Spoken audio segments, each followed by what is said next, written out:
predileção meio mórbida, na verdade, mas o que mais me fascina, né, nesses lances, dos casos que acontecem no mar, são aqueles onde você não sabe o que aconteceu. Que tem histórias... Muito, porque assim, o mar é enorme, gigantesco. Teorias não sobre não tem câmera de segurança, não tem satélite, não monitora, não tem testemunha. Se o cara estiver sozinho, por exemplo, se morrer todo mundo, não fica ninguém, né, para contar o que aconteceu. E aí tem muita história desse gênero que você não sabe de fato o que aconteceu. Você trabalha com hipóteses, né, do que pode ter acontecido, né? E tem vários casos assim, barcos que aparecem sem ninguém. O barco aparece sem ninguém a bordo. Aí você sabe o que aconteceu, né? Quem estava aqui, o que aconteceu com quem estava aqui? Caiu aonde? Morreu aonde? Morreu como? Né? Morreu ou foi assassinado? Porque tem essa também, né? Porque imagina que o mar é uma área sem monitoramento, tá? Não é como uma cidade, não é com... sem monitoramento. Então, você quer matar alguém, você empurra alguém na água. Verdade, né? Só faz Esquece. Pum. A chance de achar, e quando achar também... Pouquíssimo provável que vai ser encontrado, né? E sempre vai recair a suspeita se um sobreviver, por exemplo. Saem 2, volta um, opa... O que aconteceu com o outro? O que aconteceu, né?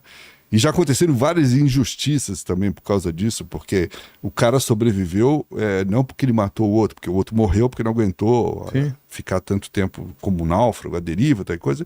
O cara morre, e aí o sobrevivente, no primeiro momento, é visto como herói, e no segundo momento é visto, vamos investigar isso aqui, vamos ver como o companheiro morreu, etc. Tal. E o mar tem muito dessa possibilidade de você cometer um assassinato. Quase que um crime perfeito, né? Porque não tem corpo, né?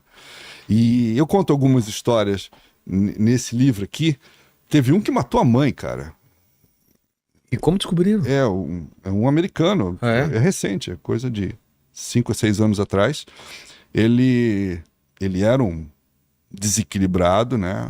Mas assim, já tinha um histórico ruim na família, e ele saiu, levou a mãe para pescar numa lancha que ele tinha, foram pescar, e antes disso o avô dele tinha morrido. Ao que consta, ele teria matado o avô, mas nunca ficou comprovado isso, porque o avô era muito poderoso, era muito rico, e ele queria a herança dele, tal coisa. E foi esse o motivo pelo qual, o que tudo indica, ele matou a mãe, né?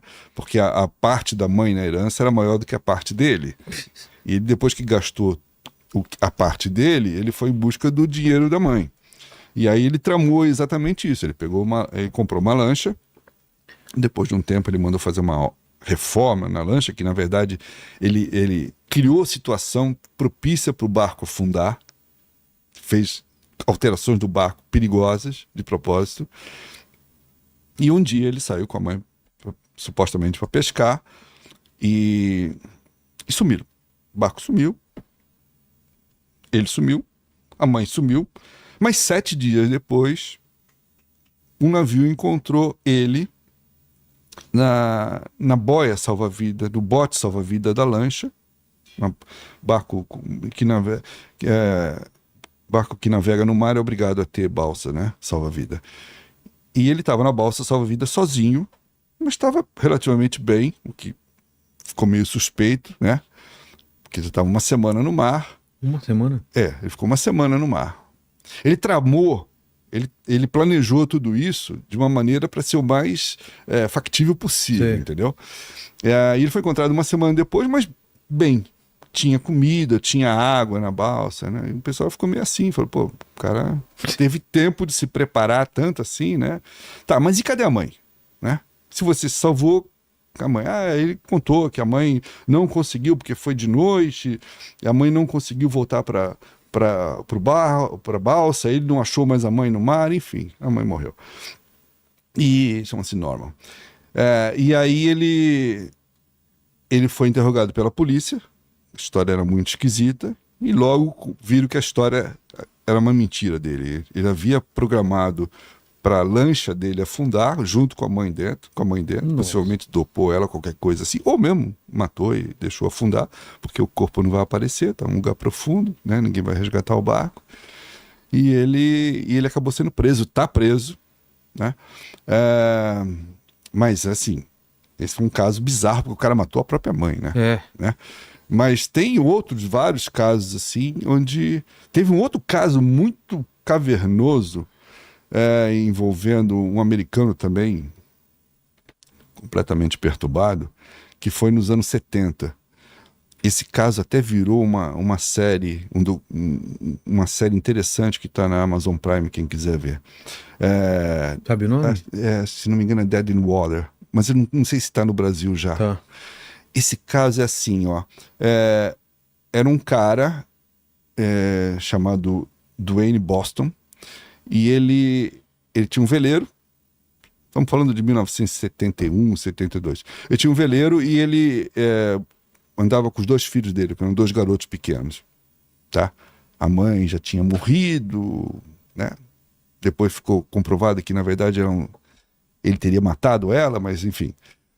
Ele navegava com os 2 filhos pequenos. E aí tinha um casal de jovens ingleses que estavam dando uma mochilada pelo mundo depois de terminar a faculdade. Então eles foram para os Estados Unidos desceram para a América Central, queriam dar uma mochilada por lá. Eles eram namorados, 20 e poucos anos de idade. E quando eles estavam, se não me engano, na Guatemala, ou em Honduras, um desses países da América Central, eles conheceram esse cara, esse Dwayne, num boteco, né? E o cara ofereceu para eles, vocês vão descer, então, se quiser eu tô indo para lá, vem no barco. Eles foram, aceitaram a corona e foram no barco.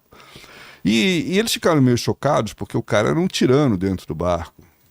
Tratava muito mal os filhos, batia, etc. E começou a incomodar o rapaz, né? E um dia o rapaz falou, pô, por que você faz isso com as crianças? Reclamou com ele severamente.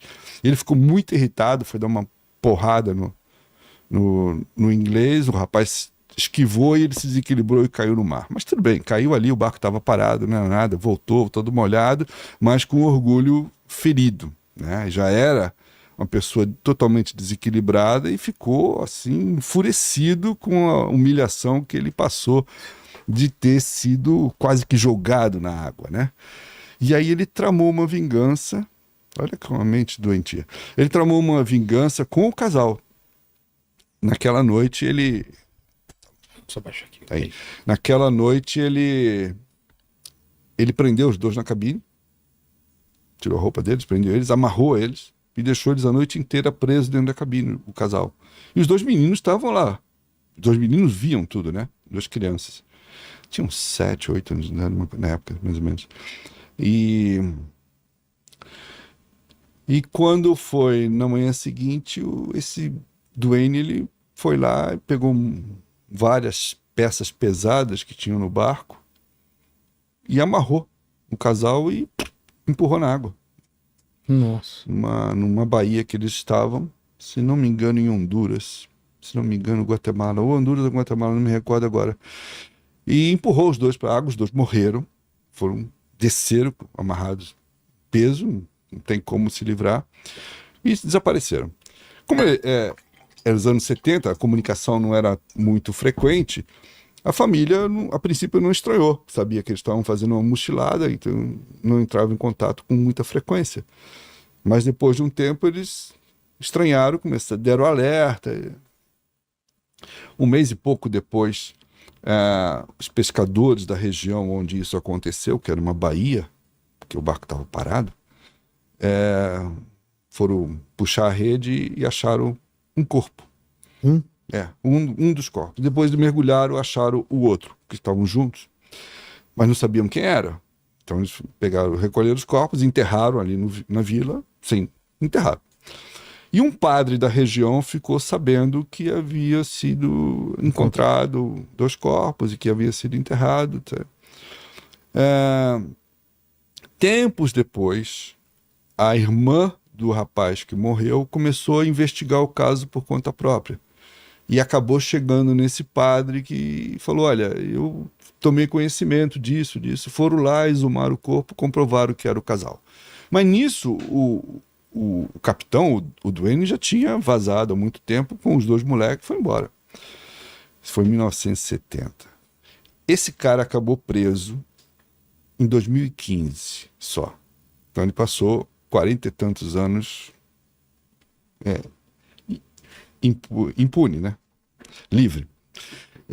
E ele só foi preso porque um dos filhos dele, que era uma criança na época, já adulto, resolveu um dia... a irmã da vítima conseguiu achar esse cara na internet. Falou, cara, você não quer me contar o que você viu, o que aconteceu? Embora ele fosse uma criança. E aí ele contou. Ele contou exatamente o que aconteceu. Aí a polícia foi, prendeu o Duane, que já estava, na verdade, numa clínica de reabilitação para pessoas desequilibradas. Então ele foi preso e ficou pouquíssimo tempo preso, em seguida ele morreu. Tá? Então, na verdade, ele cometeu um crime bárbaro, absurdo, gratuito. Gratuito. Né? Era só ele ter desembarcado o caso. Ele falou isso para a família. Quando começou a se defender, ele falou, não, eles desembarcaram, eu não sei o que aconteceu com eles, porque naquela época estava tendo muita guerrilha na América Central. Então ele falou, eles devem ter sido mortos pelos guerrilheiros. Desembarcaram aqui e devem ter sido mortos. Mas na verdade não era, ele matou os 2. Quer dizer, um crime absurdo. E esse documentário que está na coisa, é muito interessante a história, e é bem feito. E conta um crime absurdo, bizarro. Teve um outro também, cara, dessa mesma linha de assassinatos, né? São assassinatos cometidos no mar, que envolveu um jogador de basquete famoso dos Estados Unidos, nos anos 2000, por aí, talvez. Eu sou meio ruim de datas, mas enfim, é recente, relativamente recente. É quase da mesma época do nosso amigo. Do Tucci. Chamado Bryson Dale. Ele era um dos grandes jogadores da NBA na época. E aí, no auge da fama, ele resolveu abandonar as quadras e falou, não quero mais jogar, eu vou viajar.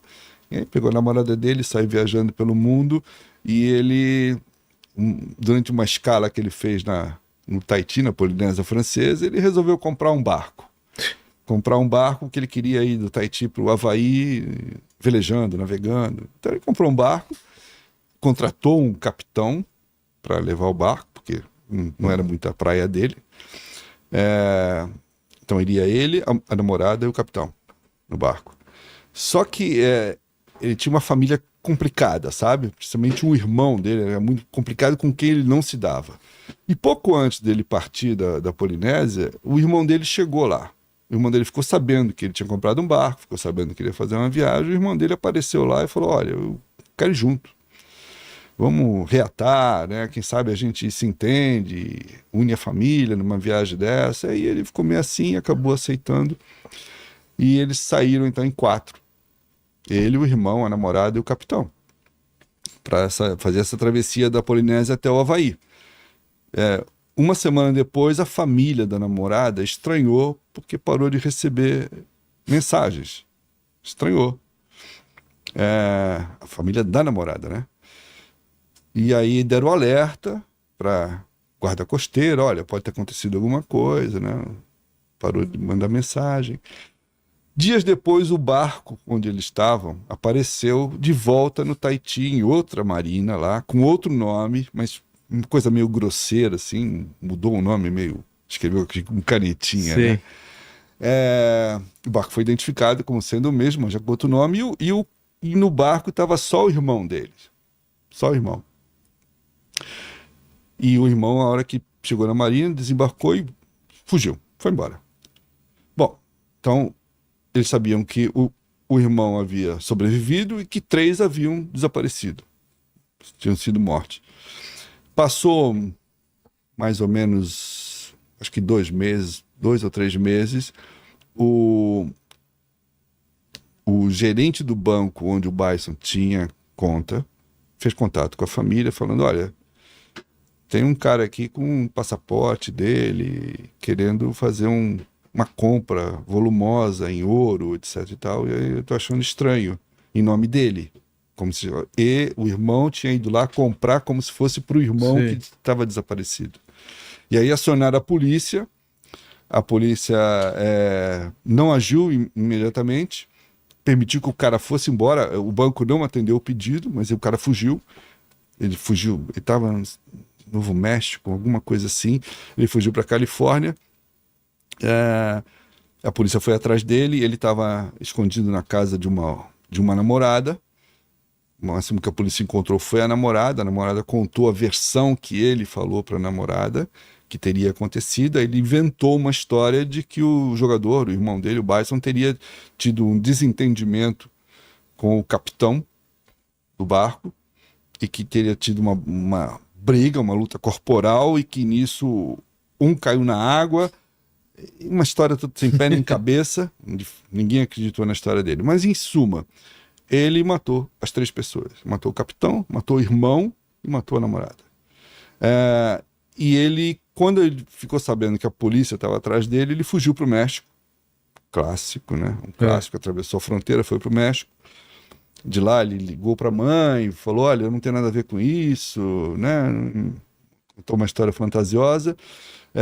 Mas em seguida ele tentou cometer suicídio, tomando uma dose grande de insulina. E foi internado em coma e acabou morrendo depois. Então, assim, no final da história morreram todos. Num espaço de meses morreram todos. História macabra. Pois é. E um cara muito famoso na época, na NBA. Era um jogador muito famoso. Ele já estava aposentado, mas ainda era um dos grandes nomes lendários da NBA. E morreu assim, cara. Morreu. Na verdade, nunca se soube exatamente como ele morreu, né? Porque o irmão, o assassino, nunca contou, nunca confessou. Né? Ele acabou morrendo Então tem só antes. especulação. Só o que ele comentou com a namorada.